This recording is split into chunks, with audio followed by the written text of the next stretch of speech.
Welcome back to my YouTube channel. ಯಾರೆಲ್ಲ ಹೊಸದಾಗಿ ಚಾನಲ್ನ ನೋಡ್ತಾ ಇದ್ದೀರಾ ಮರಿದೆ ಸಬ್ಸ್ಕ್ರೈಬ್ ಮಾಡಿ, ಲೈಕ್ ಮಾಡಿ, ಶೇರ್ ಮಾಡಿ, ಹಾಗೆ ಕಮೆಂಟು ಕೂಡ ಮಾಡಿ.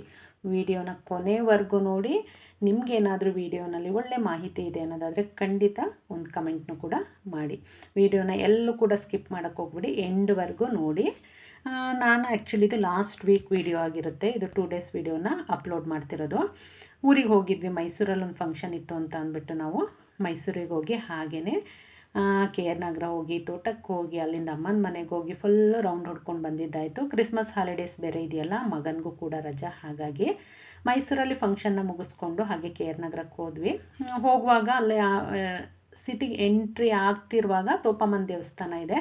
ತುಂಬ ವರ್ಷಗಳಾಗಿತ್ತು ನಾನು ದೇವಸ್ಥಾನಕ್ಕೆ ಹೋಗಿ. ಹಾಗಾಗಿ ಹೇಗೂ ಹೋಗ್ತಿದ್ದೀವಲ್ಲ ಅಂತ ಅಂದ್ಬಿಟ್ಟು ಹಾಗೆ ಕೈ ಮುಗ್ದು ಹೋಗೋಣ ಅಂತ ಅಂದ್ಬಿಟ್ಟು ಇಳ್ದಿದ್ದಾಯಿತು.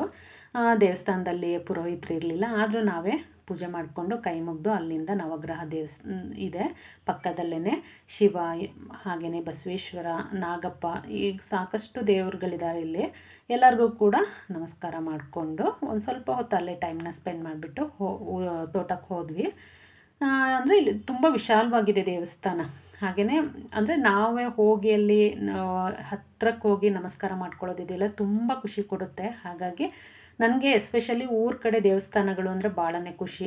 ಅಂದರೆ ಅಲ್ಲಿ ಒಂದು ಆಡಂಬರ ಇರಲ್ಲ, ಹೇಗಿರುತ್ತೆ ಹಾಗೆಯೇ ಪೂಜೆ ಮಾಡಿಕೊಡ್ತಾರೆ. ಹಾಗಾಗಿ ನೋಡ್ತಿರ್ಬೋದು ಜಾಗ ಎಷ್ಟು ವಿಶಾಲವಾಗಿದೆ ಅಂತ ಅಂದ್ಬಿಟ್ಟು. ಇಲ್ಲಿ ಸುತ್ತಮುತ್ತ ಹಳ್ಳಿಯವರು ಮದುವೆ, ಕೆಲವೊಬ್ಬರು ಎಂಗೇಜ್ಮೆಂಟು, ಈ ಥರದ್ದೆಲ್ಲ ಮಾಡ್ತಾರೆ ಇಲ್ಲಿ ಫಂಕ್ಷನ್ಗಳನ್ನೂ ಕೂಡ.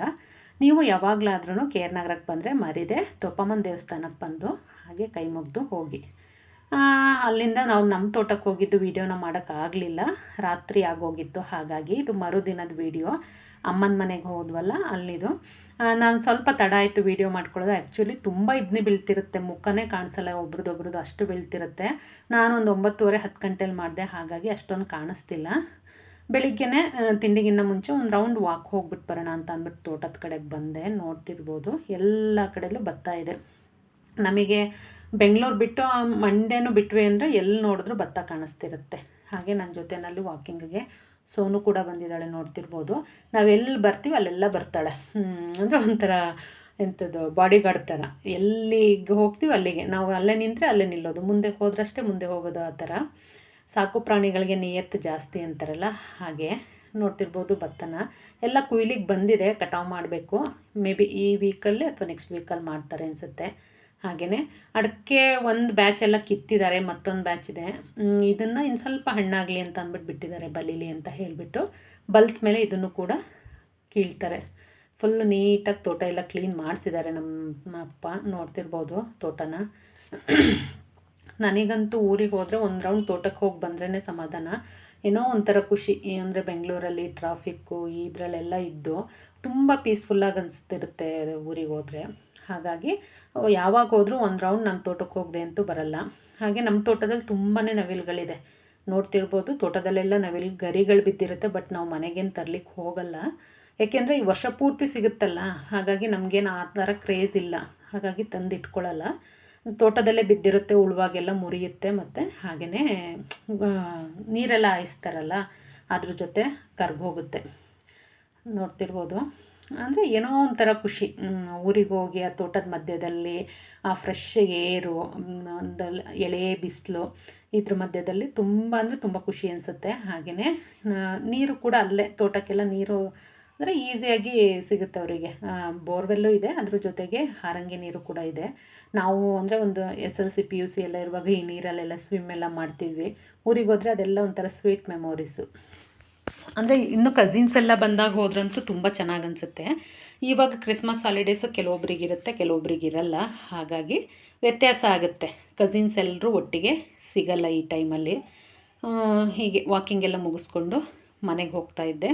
ನೋಡ್ತಿರ್ಬೋದು ಎಲ್ಲಿ ನೋಡಿದ್ರೂ ಗ್ರೀನರಿನೇ. ನಮಗೆ ಬೆಂಗಳೂರಲ್ಲಿ ಎಲ್ಲಿ ನೋಡಿದ್ರೂ ಬಿಲ್ಡಿಂಗಲ್ಲಿ ಕಾಣಿಸುತ್ತಲ್ಲ, ಹಾಗೆ ಇಲ್ಲಿ ಎಲ್ಲಿ ನೋಡಿದ್ರೂ ಫುಲ್ಲು ಗ್ರೀನರಿ. ಮನಸ್ಸಿಗೆ ತುಂಬ ಖುಷಿ ಅಂತ ಅನಿಸುತ್ತೆ.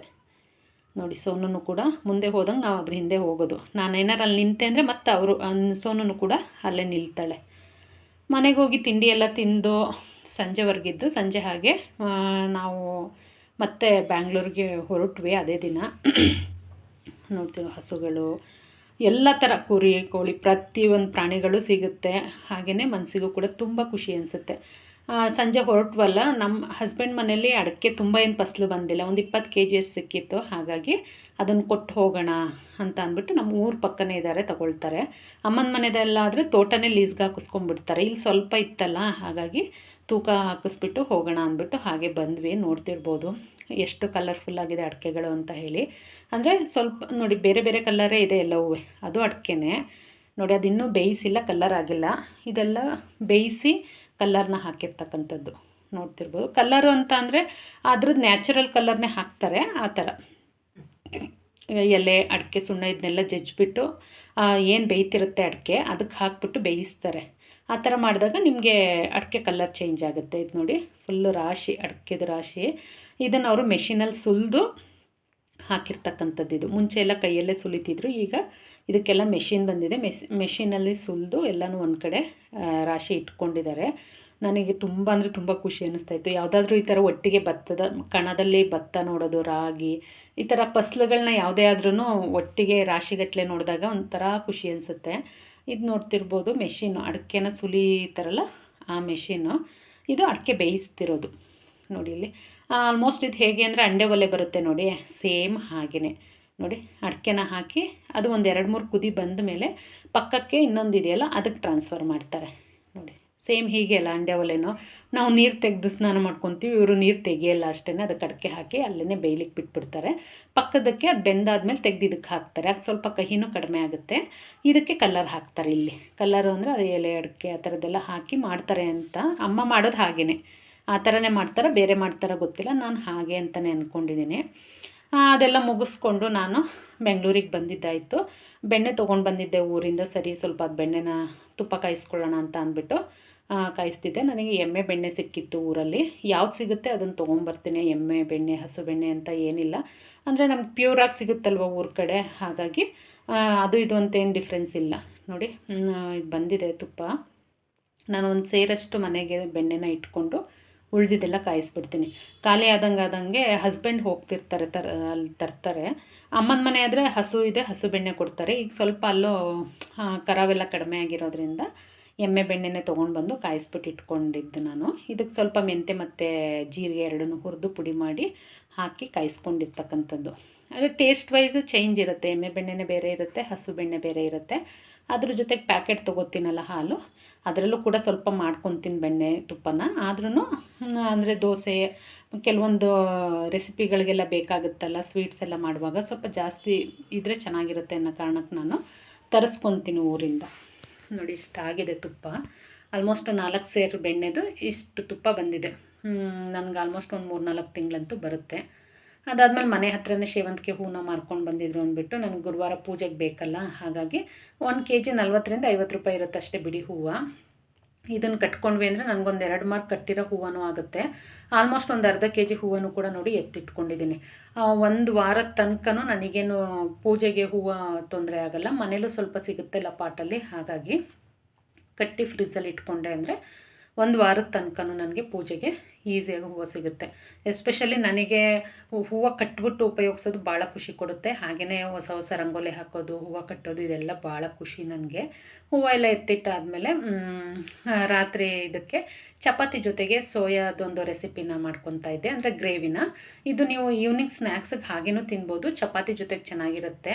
ಹಾಗಾಗಿ ನಾನಿಲ್ಲಿ ಚಪಾತಿ ಜೊತೆಗೆ ಆಗುತ್ತೆ ಅಂತ ಅಂದ್ಬಿಟ್ಟು ಮಾಡ್ಕೊಳ್ತಾ ಇದ್ದೀನಿ.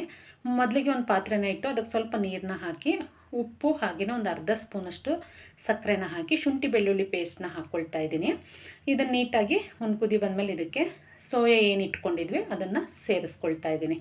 ಸೋಯಾ ಒಂದು ಕುದಿ ಬಂತು ಅಂದರೆ ಅದು ಸ್ವಲ್ಪ ಅಳ್ಳುತ್ತೆ, ಅಂದರೆ ದಪ್ಪ ಆಗುತ್ತೆ. ಅದಾದಮೇಲೆ ನೀರನ್ನ ಸಪ್ರೇಟ್ ಮಾಡಿ ನಾವು ಸೋಯಾದಿಂದ ಮತ್ತೆ ನೀರನ್ನ ಸ್ಕ್ವೀಸ್ ಮಾಡಿ ತೆಗಿಬೇಕಾಗುತ್ತೆ. ನೋಡ್ತಿದ್ದೀರಲ್ಲ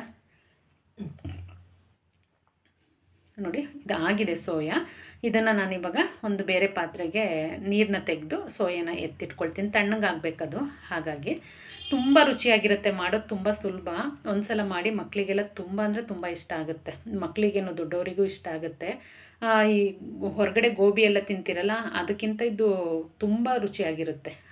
ಹಾಗಾಗಿ ಯಾವುದೇ ಕೆಮಿಕಲ್ಲು, ಆರ್ಟಿಫಿಷಿಯಲ್ ಕಲರ್ ಯಾವುದು ಯೂಸ್ ಮಾಡಿರಲ್ಲ. ಹಾಗಾಗಿ ರುಚಿನೂ ಕೂಡ ತುಂಬ ಚೆನ್ನಾಗಿರುತ್ತೆ. ಆರೋಗ್ಯಕ್ಕೂ ಕೂಡ ಒಳ್ಳೆಯದು, ವೆಯ್ಟ್ ಲಾಸ್ ಮಾಡೋರಿಗೆ ಎಲ್ಲ ತುಂಬಾ ಒಳ್ಳೆಯದು. ಸ್ಕ್ವೀಸ್ ಮಾಡಿ ತೆಗೆದಿರ್ತಕ್ಕಂಥ ಸೋಯಾಗೆ 1 ಸ್ಪೂನಷ್ಟು ಅಚ್ಕಾರದ ಪುಡಿನ ಹಾಕ್ಕೊಂಡಿದ್ದೀನಿ. ಹಾಗೆಯೇ ಒಂದು ಅರ್ಧ ಸ್ಪೂನಷ್ಟು ಚಿಲ್ಲಿ ಫ್ಲೆಕ್ಸ್ನ ಕೂಡ ಹಾಕ್ಕೊಂಡಿದ್ದೀನಿ. ಚಿಲ್ಲಿ ಫ್ಲೆಕ್ಸ್ ಇಲ್ಲ ಅಂದರೆ ಸ್ಕಿಪ್ ಮಾಡ್ಬೋದು. ಹಾಗೆಯೇ ಒಂದು ಅರ್ಧ ಸ್ಪೂನಷ್ಟು ಧನಿಯಾ ಪುಡಿ, ಹಾಗೆಯೇ ರುಚಿಗೆ ತಕ್ಕಷ್ಟು ಉಪ್ಪು ಮತ್ತು ಕಡಲೆ ಹಿಟ್ಟು ಹಾಕ್ಕೊಂಡು ಕೈಯಿಂದನೇ ನೀಟಾಗಿ ಮಿಕ್ಸ್ ಮಾಡ್ಕೊಳ್ಳಿ. ಕಡಲೆ ಹಿಟ್ಟಾದರೂ ಹಾಕ್ಕೊಳ್ಳಿ ಅಥವಾ ಓಟ್ಸ್ ಬರುತ್ತಲ್ಲ ಅದನ್ನು ಪುಡಿ ಮಾಡಿ ಅದನ್ನಾದರೂ ಹಾಕ್ಕೊಳ್ಬೋದು. ನಾನು ಕಡಲೆ ಹಿಟ್ಟನ್ನ ಸೇರಿಸ್ಕೊಂಡಿದ್ದೀನಿ. ನಾವೇನು ಎಲ್ಲ ಮಸಾಲೆಗಳನ್ನ ಮಿಕ್ಸ್ ಮಾಡ್ಕೊಂಡಿದ್ವಿ ಅದನ್ನು ಹುರ್ಕೊಳ್ಬೇಕಾಗತ್ತೆ 1-2 ನಿಮಿಷ ಕಡಿಮೆ ಉರಿನಲ್ಲಿ. ಹುರಿದಾಗ ಏನಾಗುತ್ತೆ, ಉಪ್ಪು ಖಾರ ಎಲ್ಲ ಅದಕ್ಕೆ ಹಿಡಿಯುತ್ತೆ, ಚೆನ್ನಾಗಿ ಅನಿಸುತ್ತೆ, ಹಾಗೆ ತಿನ್ಬೋದು, ಅಷ್ಟು ಚೆನ್ನಾಗಿರುತ್ತೆ. ಈಗ ಇದಕ್ಕೆ ಒಂದು ಪ್ಯಾನ್ನ ಇಟ್ಕೊಂಡು 1 ಸ್ಪೂನ್ ಎಣ್ಣೆ ಹಾಕಿ 1 ಸ್ಪೂನ್ ಬೆಣ್ಣೆನ ಹಾಕ್ಕೊಳ್ತಾ ಇದ್ದೀನಿ. ಬೆಣ್ಣೆ ಹಾಕಿ ತುಂಬ ಚೆನ್ನಾಗಿರುತ್ತೆ ರುಚಿ. ಹಾಗೆಯೇ ಬೆಳ್ಳುಳ್ಳಿ ಸಣ್ಣದಾಗಿ ಹೆಚ್ಚಿಟ್ಕೊಂಡಿರ್ತಕ್ಕಂಥ ಬೆಳ್ಳುಳ್ಳಿನ ಸೇರಿಸ್ಕೊಳ್ತಾ ಇದ್ದೀನಿ.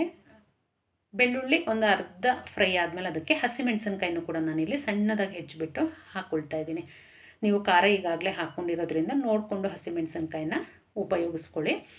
ಈಗ ಇದಕ್ಕೆ ನೋಡಿ ಆಲ್ಮೋಸ್ಟ್ 2 ಕೂಡ ಫ್ರೈ ಆಗಿದೆ. ಫ್ರೈ ಮಾಡುವಾಗಲೇ ಬೆಳ್ಳುಳ್ಳಿನ ಬೆಣ್ಣೆನಲ್ಲಿ ಫ್ರೈ ಮಾಡ್ತೀವಿ ನೋಡಿ, ಒಂದು ಒಳ್ಳೆ ಫ್ಲೇವರ್ ಬರುತ್ತೆ. ಸ್ವಲ್ಪ ಕೊತ್ತಂಬರಿ ಸೊಪ್ಪನ್ನು ಕೂಡ ನಾನಿಲ್ಲಿ ಸೇರಿಸ್ಕೊಂಡು ಫ್ರೈ ಮಾಡ್ಕೊಳ್ತಾ ಇದ್ದೀನಿ. ಈಗ ಇದಕ್ಕೆ ಒಂದು 2 ಸ್ಪೂನಷ್ಟು ನಾನು ಕಡಲೆ ಹಿಟ್ಟನ್ನು ಕೂಡ ಸೇರಿಸ್ಕೊಳ್ತೀನಿ. ನೀವು ಇಲ್ಲೂ ಕೂಡ ಕಡಲೆ ಹಿಟ್ಟು ಅಥವಾ ಓಟ್ಸ್ ಪೌಡ್ರನ್ನಾದರೂ ಹಾಕ್ಕೊಳ್ಬೋದು. ಒಂದು 2 ಸ್ಪೂನಷ್ಟು ಓಟ್ಸ್ನ ಪುಡಿ ಮಾಡಿ ಸೇರಿಸ್ಕೊಳ್ಬೋದು. 2 ಕೂಡ ಆರೋಗ್ಯಕ್ಕೆ ಒಳ್ಳೆಯದೇ. ಹಾಗಾಗಿ ಓಟ್ಸ್ ಆದರೂ ಸೇರಿಸ್ಕೊಳ್ಳಿ, ಇಲ್ಲ ಕಡಲೆ ಹಿಟ್ಟಾದ್ರೂ ಸೇರಿಸ್ಕೊಳ್ಳಿ. ಇದನ್ನು ನೀಟಾಗಿ ಹುರ್ಕೊಳ್ಬೇಕಾಗತ್ತೆ. ಒಂದು 20-30 ಸೆಕೆಂಡಷ್ಟು ಹುರ್ಕೊಂಡ್ರೆ ಸಾಕಾಗುತ್ತೆ. ಈಗ ಇದಕ್ಕೊಂದು ಅರ್ಧ ಲೋಟದಷ್ಟು ನೀರನ್ನು ಕೂಡ ಹಾಕ್ಕೊಂಡು ಮಿಕ್ಸ್ ಮಾಡ್ಕೊಳ್ಳಿ. ಗಂಟಿಲ್ಲದೆ ಇರೋ ಥರ ನೀಟಾಗಿ ಮಿಕ್ಸ್ ಮಾಡ್ಕೊಳ್ಬೇಕಾಗತ್ತೆ. ನೋಡ್ತಿದ್ದೀರಲ್ಲ, ಒಂಥರ ಕ್ರೀಮಿ ಇದು ಹೆಂಗೆ ಅಂದರೆ ಕ್ರೀಮಿ ಟೆಕ್ಸ್ಚರ್ ಬರುತ್ತೆ ನೋಡಿ, ಆ ಥರ ಆಗುತ್ತೆ. ಅದು ಒಂಥರ ಸ್ಮೆಲ್ ತುಂಬ ಚೆನ್ನಾಗಿ ಅನಿಸ್ತಿರುತ್ತೆ. ಅದು ಇದೆಲ್ಲ ಮಿಕ್ಸ್ ಮಾಡ್ತಿದ್ದೀವಿ ನೋಡಿ, ಹೀಗೆ ಮಿಕ್ಸ್ ಮಾಡುವಾಗಲೇ ಒಂಥರ ಟೇಸ್ಟ್ ಸ್ಮೆಲ್ಲು ತುಂಬ ಚೆನ್ನಾಗಿ ಬರ್ತಿರುತ್ತೆ. ಈಗ ಇದಕ್ಕೆ ನಾವು ಸೋಯಾ ಏನು ಫ್ರೈ ಮಾಡಿ ಇಟ್ಕೊಂಡಿದ್ದೀವಿ ಅದನ್ನು ಸೇರಿಸ್ಕೊಳ್ಬೇಕಾಗತ್ತೆ. ಇದು ಅಷ್ಟೇ ಒಂದು 20-30 ಸೆಕೆಂಡು ಒಂದು ನೋಡಿ ಕುದಿ ಬರ್ತಿದೆ ನೋಡಿ, ಬಬಲ್ಸ್ ಥರ. ಅದು ಬಂದು 1-2 ಸೆಕೆಂಡ್ ಆದಮೇಲೆ ಸೋಯಾ ಏನು ನೀವು ಫ್ರೈ ಮಾಡಿ ಇಟ್ಕೊಂಡಿದ್ರಿ ಅದನ್ನು ಸೇರಿಸ್ಕೊಳ್ಳಿ. ಸಿಕ್ಕಾಬಟ್ಟೆ ರುಚಿಯಾಗಿರುತ್ತೆ. ನೀವು ಯಾವುದೋ ಹೋಟೆಲಲ್ಲೆಲ್ಲ ಆರ್ಡ್ರ್ ಮಾಡಿ ತರಿಸ್ಕೊಂಡು ತಿಂತೀರಿ ನೋಡಿ, ಅದಕ್ಕಿಂತ ಟೇಸ್ಟ್ ಚೆನ್ನಾಗಿರುತ್ತೆ. ಖಂಡಿತ ಒಂದು ಸಲ ಟ್ರೈ ಮಾಡಿ, ತುಂಬ ರುಚಿಯಾಗಿ ಬರುತ್ತೆ. ಮಕ್ಕಳಿಗೆ ದೊಡ್ಡವರಿಗೆಲ್ಲ ಇಷ್ಟ ಆಗುತ್ತೆ. ಪದೇ ಪದೇ ಮಾಡ್ತಿರ್ತೀರ ಮನೆಯಲ್ಲಿ, ಅಷ್ಟು ಚೆನ್ನಾಗಿ ಬರುತ್ತೆ ನೋಡಿ. ಈಗ ಇದನ್ನು ನೀಟಾಗಿ ಮಿಕ್ಸ್ ಮಾಡ್ಕೊಳ್ಬೇಕು. ಸೋಯಾಗ ಆಲ್ರೆಡಿ ನಾವು ಬೇಯಿಸುವಾಗ್ಲೂ ಶುಂಠಿ ಬೆಳ್ಳುಳ್ಳಿ ಪೇಸ್ಟು ಉಪ್ಪು ಎಲ್ಲ ಹಾಕಿರೋದ್ರಿಂದ ಆವಾಗಲೂ ಉಪ್ಪು ಹಿಡಿದಿರುತ್ತೆ. ಶುಂಠಿ ಬೆಳ್ಳುಳ್ಳಿ ಪೇಸ್ಟ್ ಮಸಾಲೆನೂ ಕೂಡ ಅಬ್ಸರ್ವ್ ಆಗಿರುತ್ತೆ. ಹುರಿಯುವಾಗ್ಲೂ ನಾವು ಮಸಾಲೆ ಮಿಕ್ಸ್ ಮಾಡಿ ಹುರಿದಿದ್ದಲ್ಲ, ಅಲ್ಲೂ ಕೂಡ ಎಲ್ಲ ಅಬ್ಸರ್ವ್ ಆಗಿರುತ್ತೆ ಹುರಿದಾಗ. ಅಂದರೆ ಅಚ್ಕಾರದ ಪುಡಿ ಅದೆಲ್ಲ ಹಾಕ್ಕೊಂಡಿದ್ದೀವಿ ಆಲ್ರೆಡಿ. ಇಲ್ಲಿ ಮತ್ತೆ ಇನ್ನೇನು ಹಾಕೋದು ಬೇಕಾಗಿಲ್ಲ. ನೀಟಾಗಿ ಮಿಕ್ಸ್ ಮಾಡಿಕೊಂಡ್ರೆ ಆಯಿತು. ಉಪ್ಪು ಖಾರ ಎಲ್ಲ ಅದರಲ್ಲೇ ಕರೆಕ್ಟಾಗಿರುತ್ತೆ ನೋಡಿ, ಎಷ್ಟು ಚೆನ್ನಾಗಿ ಬಂದಿದೆ ಅಂತ ಹೇಳಿ. ಇದನ್ನು ಹಾಗೆ ತಿನ್ನಲೂಬೋದು, ಇಲ್ಲ ಚಪಾತಿ ಜೊತೆಗೂ ಚೆನ್ನಾಗಿರುತ್ತೆ. ಮಕ್ಕಳಿಗೆಲ್ಲ ಚಪಾತಿ ಒಳಗಡೆ ನೀಟಾಗಿ ರೋಲ್ ಮಾಡಿಕೊಟ್ರಿ ಅಂತ ಅಂದರೆ ಒಂಚೂರು ಉಳಿಸ್ದೆ ಬಾಕ್ಸ್ನ ಖಾಲಿ ಮಾಡ್ಕೊಂಡು ಬರ್ತಾರೆ. ಇದಕ್ಕೆ ಒಂದು ಅರ್ಧ ನಿಂಬೆಹಣ್ಣನ್ನು ಹಿಂಡ್ಕೊಂಡ್ವಿ ಅಂತ ಅಂದರೆ ಪರ್ಫೆಕ್ಟಾಗಿ ರೆಡಿಯಾಗುತ್ತೆ. ಸೋಯಾದಿಂದ ಮಾಡಿರ್ತಕ್ಕಂಥ ಲೆಮನ್ ಗಾರ್ಲಿಕ್ ಸೋಯಾ ಚಂಕ್ಸ್ ಅಂತ ಅಂದ್ಬಿಟ್ಟು ರುಚಿ ತುಂಬ ಚೆನ್ನಾಗಿರುತ್ತೆ. ಮಿಸ್ ಮಾಡಿದೆ ಒಂದು ಸಲ ಟ್ರೈ ಮಾಡಿ, ಹೇಗೆ ಬಂತು ಅಂತ ಅಂದ್ಬಿಟ್ಟು ತಪ್ಪದೆ ಕಮೆಂಟ್ ಮಾಡಿ. ವೆಯ್ಟ್ ಲಾಸ್ ಮಾಡೋರೆಲ್ಲ ಮಾಡ್ತಾರಲ್ಲ ಅವರಿಗಂತೂ ಇದು ಪರ್ಫೆಕ್ಟ್ ಅಂತಲೇ ಹೇಳ್ಬೋದು. ಅಂದರೆ ಫುಲ್ ಪ್ರೋಟೀನ್ ರಿಚ್ ಇರೋದ್ರಿಂದ ಬೆಳಗಿನ ಬ್ರೇಕ್ಫಾಸ್ಟಿಗೆ ಅಥವಾ ಈವ್ನಿಂಗ್ ಸ್ನ್ಯಾಕ್ಸು ಅಥವಾ ಡಿನ್ನರಿಗೆ ಇದನ್ನು ಅಂದರೆ ಹೊಟ್ಟೆ ತುಂಬ ತಿನ್ಬೋದು ಆರಾಮಾಗಿ. ಇದನ್ನು ಮಾಡಿಕೊಂಡ್ರೆ ವೆಯ್ಟ್ ಲಾಸಿಗೂ ಕೂಡ ತುಂಬಾ ಒಳ್ಳೆಯದು, ಆರೋಗ್ಯಕ್ಕೂ ಕೂಡ ತುಂಬಾ ಒಳ್ಳೆಯದು. ಮಿಸ್ ಮಾಡಿದೆ ಒಂದು ಸಲ ಟ್ರೈ ಮಾಡಿ, ಹೇಗೆ ಬಂತು ಅಂತ ಅಂದ್ಬಿಟ್ಟು ತಿಳಿಸಿ. ನೋಡ್ತಿಲ್ಲ, ಸರ್ವ್ ಮಾಡಿ ತೋರಿಸ್ತಿದ್ದೀನಿ. ಇದು ನಿಮಗೆ ಪೂರಿ ಚಪಾತಿ ಅನ್ನಕ್ಕೆಲ್ಲ ಚೆನ್ನಾಗಿರುತ್ತೆ. ಹಾಗೆ ತಿನ್ನೋದಕ್ಕೂ ತುಂಬ ಅಂದರೆ ತುಂಬ ಚೆನ್ನಾಗಿರುತ್ತೆ. ನಾನು ಆಲ್ಮೋಸ್ಟ್ ಹಾಗೆ ತಿಂತೀವಿ ಕೆಲವೊಂದು ಸಲ ಮಾಡಿಕೊಂಡು. ನಾನು ಅಂದರೆ ಚಪಾತಿಗೆ ಏನಾದರೂ ಬೇಕು ಅಂದಾಗ ರೋಲ್ ಮಾಡಿಕೊಡ್ಲಿಕ್ಕೆ ಅಂತ ಅಂದ್ಬಿಟ್ಟು ಕೂಡ ಈ ರೆಸಿಪಿನ ಮಾಡ್ತೀನಿ. ನೀವು ಹೇಗೆ ಬೇಕು ಹಾಗೆ ಇದನ್ನು ಮಾಡ್ಕೊಳ್ಬೋದು. ಹೊರಗಡೆ ನಿಮಗೆ ಗೋಬಿ ಸಿಗುತ್ತಲ್ಲ, ಸೇಮ್ ಹಾಗೆ ಅನಿಸುತ್ತೆ. ಟೇಸ್ಟ್ ವೈಸು ಸ್ವಲ್ಪ ಡಿಫ್ರೆಂಟ್ ಇರುತ್ತೆ ಬೆಣ್ಣೆ ಎಲ್ಲ ಹಾಕಿರೋದ್ರಿಂದ. ಇದು ಬಂದು ಇವತ್ತಿನ ವಿಡಿಯೋ ಆಗಿತ್ತು. ವಿಡಿಯೋ ನೋಡಿದ್ದಕ್ಕೆ ಥ್ಯಾಂಕ್ ಯು.